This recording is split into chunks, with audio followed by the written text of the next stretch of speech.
What's going on, guys? Today we're going to talk about a fragrance from the house of Chris Collins. I haven't heard of this one, but maybe you have. Strap up.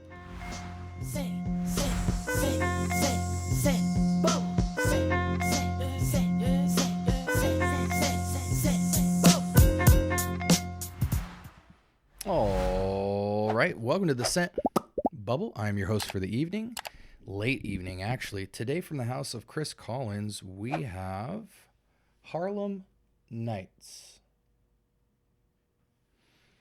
This fragrance was released in 2017, one of Chris Collins' earlier fragrances, 3.86, so we'll round it up to a 3.9, almost a gotta get your nose on it fragrance, but for being out for 9-ish years and only having 249 votes, I question if we're missing out on anything.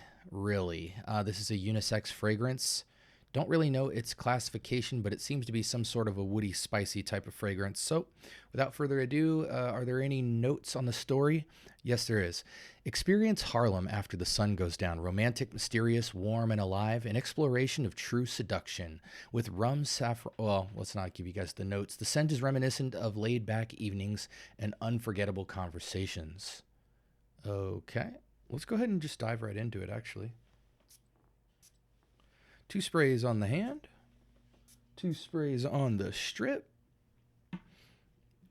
And man, I expect so far from what I've reviewed from the Collins house to be very fragrant, complex openings. And so far in my experience, the dry downs have been quite lackluster in comparison to the very niche smelling, luxurious openings. So I'm hoping that this one isn't the same scenario. Right off the bat, this is interesting because it's almost, I hate to say this, but we have to be transparent in how we smell fragrances, even if our impulses and intuitions are negative at first. I got to just tell you what I immediately think about with this. This is almost if you took a cherry cough syrup, and the cherry cough syrup has a very medicinal backbone that's kind of bitter, and it's medicine. This is like the best parts of that, so it feels more of a cherry candy type of profile. Feels very simplistic. In the backbone, I get the tiniest bit of like some sort of earthy backdrop that is pretty at first. It kind of just highlights this cherry candy type of feel. It's very almost spicy, but feels like you're smelling cherry hard candy. And there's some mysteriousness in the background that really just feels like woods and some sort of earthy element, but it's not too photoreal. In fact, as the fragrance transitions, which in my experience happens pretty quickly, it smells quite airy and crisp, cherry candy on the test strip, but on my skin, I get a lot more of that earthy backbone, which kind of is like this dark, mysterious resin wood type of thing, but not too resinous, just almost like a lacquer finish on some wood or something. Let's go ahead and transition screens real quick. Rum, saffron, nutmeg, clove, grapefruit, lemon, orris, patchouli, cedar, jasmine, sandalwood, vanilla, musk, and vetiver. So late nights conversations and good vibes, little rum in the air on woods, basically. I don't smell a lot of the complexity of this note pyramid. I do get a rummy, saffronic smell, which to me is coming off very cherry-like. At the very least, a very candied, sugary, sweet dark liquor. And the backbone now I'm feeling like is majority kind of a clovey saffron type of experience, providing this kind of this light spice with a dark earthy patchouli backbone. But it is mostly like an 80-20, with the 80 being a candied rum-driven saffron that to me feels very cherry-like in the opening. It does dry down a lot more earthy by about 65-35.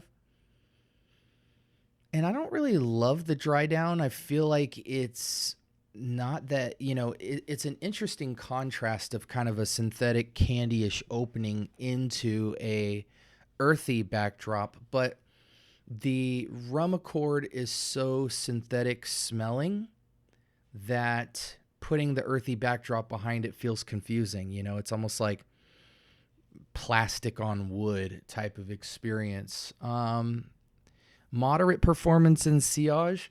I do imagine this is very much like a 2-3 feet of sillage, initially maybe about a 3-foot projector. But I still feel like after about 2 hours, this is going to be less than 1 foot of projection in the sillage category and in the projection category. Fragrance reminds people of Gentleman Givenchy. No, I mean, really none of these feel close to this. I want to see some of the comments and feedback on this. It's all right. Not as sexy as I expected it to be. I mostly smell the rum. Might be too medicinal and sharply woody to really be sexy. That's what I meant by medicinal. It's not super medicinal, but it does kind of have this bite behind it, which almost feels like cherry cough syrup. But it is very light, airy, and candy-ish, so it kind of doesn't take me all the way there, but just a little bit. It doesn't warm up on my skin. This smells like banana Laffy Taffy. Nah, that's a little bit harsh. Slightest bit of smoky wood. I do agree with that. It falls a bit flat. It's pleasant, but I agree. Somehow it's tamed down and just doesn't have the sexy, mysterious oomph or je ne sais quoi that I'd like to expect in a fragrance called Harlem Nights. Medicinal AF. I'm not going to read that rest of that comment because it's a little bit racist. I immediately can smell something on my nose that feels like rubber, but that note isn't listed, obviously. I immediately smell a powdery orris root. I do too, but the cherryness, like plastic rumminess, is really overcoating it to not really appreciate iris. I'm a really big iris lover. I just love the complexity and texture that it brings to the fragrance. You get all the benefits of iris without all the sweetness, so it just kind of adds this luxurious, silky, smooth, velvety texture to a fragrance. But it says it might be nice to layer with something that is pomade sweet rather than candy sweet. And I do get a candy sweetness to this. Let's go ahead and wrap up. This really isn't going to be a long review. If you're interested in anything like this, Amberful from Mancera feels like this, but leans more on amber rather than cherry or rum, but it has that bright candied Four Seasons versatility. Now, I don't think it's going to give you the intimacy that this fragrance was trying to push towards, but it definitely is intimate due to the amber. It's lightly intimate, but also very playful and energetic. So I think Amberful from Mancera does this way better and has no medicinal quality at all. It's a bright citric amber that is very fresh and invigorating and kind of got a candyishness to it. And you get a lot more juice and all that. Again, for a 2017 fragrance, this is going for retail at $175 for a 50 ml. I just 3.86 I feel is also like generous. I feel like I would give it like a 3.6, 3.5. I don't think you need to try this fragrance. Again, it's blowing my mind how the Chris Collins fragrances have such a exotic opening. It's so luxury top noted and so cheaply heart and base noted that it's so hard for me to really take this house seriously. It almost feels like a magic trick the way I'm smelling such goodness in the opening and really getting 50% less in the dry down. I mean, in the dry down, there's really no transition to these fragrances. There's no smoothness of transition. It feels like top notes into bottom notes. And the bottom notes are half the caliber of the opening. So for me as a score, I really don't feel it's rateable. At best, you could give it a high 6. So I don't think you need to get your nose on this. I gave you an alternative. I do think this is Four Seasons nighttime, but For the maturity in scent profile it's going for, the quality lacks, so it feels immature. So it's almost like a juvenile romance, like puppy love is what it feels like.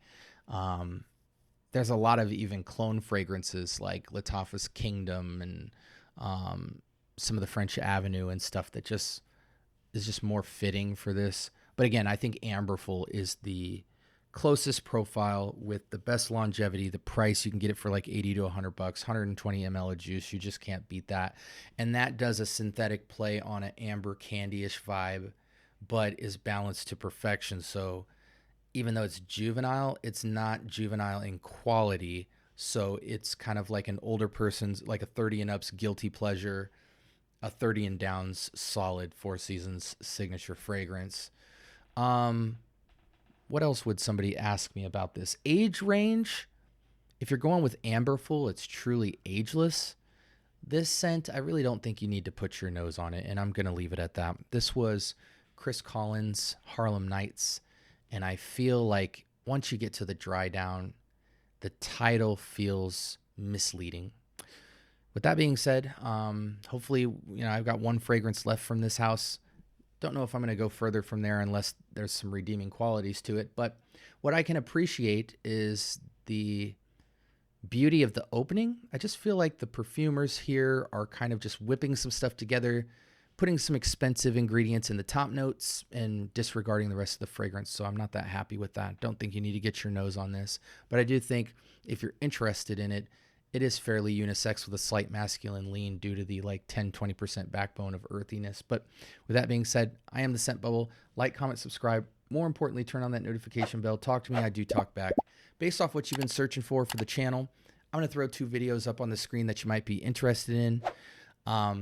Make use of the playlist section on my videos because you can search any fragrance. I probably have a review on it. I have categories of guides and reviews and entertainment and collaborations. So the channel is very much sorted like a TV guide. And also I have my new Discord server, which is almost full. I have 100 slots open and 60 or so are occupied currently. So if you're into more of an intimate community feel, that's where all the cool people hang out. With that being said, hope you have a blessed rest of your night. My name is Scent Bubble, and I am signing off.